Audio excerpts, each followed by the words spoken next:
Hi everyone! Welcome back to another vlog. So, kakatapos ko lang maligo. It's another late start of the day for me.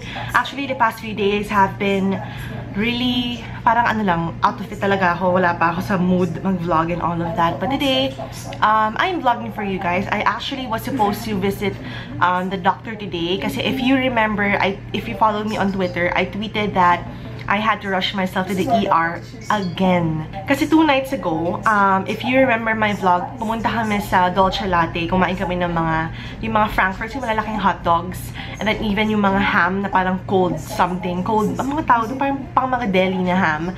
And then, kumain din ako dun sa dinner. So, I'm not really sure kung yung fried rice may shrimp. Because the number one thing I am super allergic to is shrimp. As in, girl, shrimp talaga ng bonggang-bongga. And then, I don't remember having or seeing any shrimp in that rice. Pero hindi ko naman inubos. And then, pag uwi ko, nag-edit ako and all of that. And then, I started feeling nauseous. As in, sukang-suka talaga ako. And then, nag-start na yung mga pantal. Kasi very familiar ako sa mga allergic attacks ko. Kasi nga, it starts out with mga pantal. And then, I start getting itchy all over. And the itchiness is really crazy. As in, parang, hindi mo alam kung anong gagawin mo. I actually scratched. And look what happened. Nagkaroon ako ng parang, bruise. Pasaan na siya. Kasi sobrang kate talaga. And then, I rushed myself to the ER. Mahal ng ER, nakakaloka. And then, tinusukan ako ng, of course, needle na naman. Kaya medyo maga yung ugat ko dito. So then, the doctor suggested I visit an allergologist, if I'm not mistaken. Allergologist. Yung tipong, itetest ka sa skin kung saan ka mga allergic na food. Kasi nga, di ba, I'll be going to Korea soon. And my mom told me na I have to figure out kung saan pa ako allergic bago ako umalis. Kasi nga, mahirap ma-allergy or, yeah, ma-allergy attack sa ibang bansa, syempre, di ba? So, yun. And then, I checked the schedule. MWF lang pala. Today is Thursday, so wala tayong mapupuntang doctor. But I am going to try sa, Medical City. I'm not really sure though. But that's that. I'm also gonna go to SM Manila to do some makeup shopping kasi I have a new Okay Ba series coming up very soon for you guys. And yun, I've been watching a lot of Korean vlogs kagabi and even ngayon nanonood ako ng Korean vlogs and wala lang. Just really so excited. Sobrang daming pwedeng puntahan and I'm gonna do like a checklist. Tapos yun, lahat yun check natin. I actually booked my hotel for the first night. Actually, this is a sponsored trip, but I wanted time for myself. So, we were given the last day for our free day, but I figured I should come earlier, a day earlier, para may 2 free days ako, diba? So, first day, I'm gonna be there. And then, I booked this hotel in the Myeongdong area. Kasi yun yung nag-research, ang tagal ko mag-research, guys, kung saan talaga ako dapat mag-stay and all of that. Kasi nga, kailangan yung place na yun accessible sa lahat ng mga tourist spots. So, that was really fun. Pero medyo draining lang kasi ilang araw ba ako hindi umalis ng bahay. I think 3 days na akong hindi lumalabas dito sa apartment and I'm getting suffocated. This is the reason why I don't really like this apartment because I do have windows, but I don't get sunlight. I don't get any air.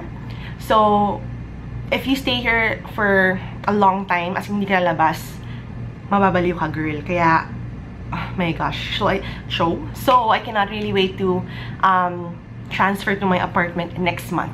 We're now here at SM Manila. I'm with my sister. We're shopping for makeup at may lamok na nagaan sa video. I met Karen! Hi! Do you have any shoutouts? Shout out to 3 friends ko na sobrang rin kay mom, keep me safe. Yay! Nag-picture kami. Love it! We're shopping here naman sa Fashion 21 and I met Aika. Hi! May shoutout ka ba?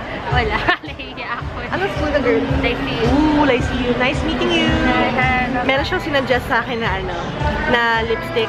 We're gonna do a video on Fashion 21 kasi. At nag-swatch ako ng bongga girl. Oh my gosh. Nasa SM Manila kami and puntahan niyo si Flor kasi mabait si Flor. Hindi niya kayo guguluhin. Mabait siya. We're having super late lunch. Bakit may random bacon bit dito? Galing sa'yo. I ordered pork chop. And then, my sister ordered pasta. Tinanggal niya yung mga bacon kasi hindi siya kumakain ng baboy. Kaya may soup. Oh, may extra soup kami dito. And then, nag-soup na bread bowl din kami. So, parang wala lang laman. Hindi, joke lang meron pa. Nag-aayos ako ng gamit ngayon, guys. And this box, lahat to kailangan ko i-film. And it's so crazy how I get so many packages lately. And medyo overwhelming na kasi yung number of makeup. I still have a lot more in this bag. As in lahat to, guys. My goodness. Sobrang dami na hindi ko na alam gagawin ko sa kanila. I am also filling up this box over here para sa mga upcoming giveaways natin. I actually just emptied this during my talk kasi binamigay ko yung mga makeup sa isang school. Pero now it's, yeah, nag-iipon ako ulit ng mga prizes. And then, I also got a package from, Sample Room. So, meron mga samples online. You can check out their site. I'll have the link in the information box. Ayan. So, yung mga sealed whitening lotion, whitening soap. Ayan. Lahat din. You can get them. Basta may free samples online. And then I also prepared na the gifts for the winners of the 100K giveaway. I will meet them on Saturday. So, lahat ng mga goodies nila nakasegregate na. Ayan. Ito pa. So, I didn't buy na fancy packaging. Yung nag-reuse na lang ako ng mga bag, which I think they will totally understand kasi, wala, saving the planet, diba? Reuse the eco bags, mga paper bags, ayan. Finally finished organizing, guys. So, this may still look cluttered, pero kasi, I lack drawers and space. Pero, I will make sure na paglipat ko ng apartment, as in wala na akong ganitong area, I just really have to, like, segregate them kasi nga wala pa akong storage. Ito yung mga winners. Tapos ito yung mga ibang, ito yung i-film ko itong mga to. Ayan. Tapos ito na yung top ng black na drawer ko. So medyo konti na lang yung nasa taas. Tinanggal ko na yung mga iba dyan. And I will get to filming the next few days para totally mawala na yung iba. Also got rid of the trash. And meron pa pala ako ditong tripod. Pero this one kasi yung isang leg niya medyo sira. I'm thinking if I should throw it out or I don't really know how to fix it. Pero loose kasi yung isang paganon niya kaya hindi siya malak na mabuti. Pero if you use it like that, okay naman siya. So I think if you would patong it sa table, bongga naman siya. Pero I don't know. Let me know if someone wants it or what. Kasi kung hindi, siguro itatapon ko siya or, I don't know. Let me know, let me know. It's really difficult not having enough storage. Which is why, when I move to the new apartment, I will make sure na hindi ako mag-hoard or hindi ako magdadala ng mga kung ano-anong alibubot. Kasi nga, ang hirap ng parang ang daming stuff going on. So, buti na lang I have enough time to move my stuff. So, I'll be moving next month. And I'm really excited kasi nga, this apartment, it's so much more, it's bigger.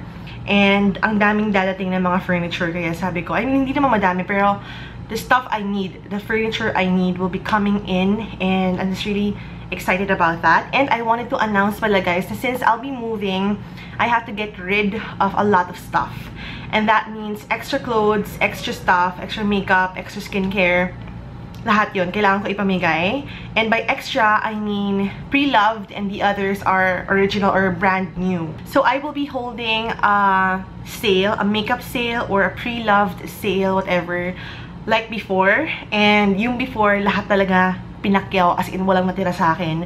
And I will be holding that again. Please make sure you stay tuned sa mga vlogs ko. I'll be announcing kung saan and kailan. And of course, lahat ng presyo, bagsak presyo, and yung iba, ipapamigay ko na lang kasi I really have to get rid of a lot of stuff. As in, even that drawer, itong drawer na to, siguro ewan ko lang ha, pero I have to figure out muna kung ano yung aalisin ko or ano yung i-let go ko and ano yung mga i-keep ko pa. So, yun. It is now 3:30 AM, guys, and sobrang ano na ng voice ko kasi sobrang antok na ako. Medyo nahihilo na nga ako eh. Pero kakatapos ko lang mag-film and now I have to edit. Hinihintay ko pa si Mark umuwi kasi uwi siya ngayon pero umaga na, wala pa rin siya.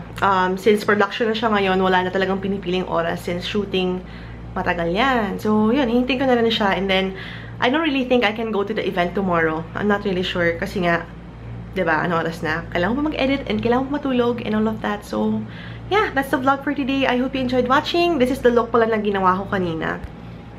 It's another Okay Ba series. So, thank you for watching, guys. See you tomorrow. Bye.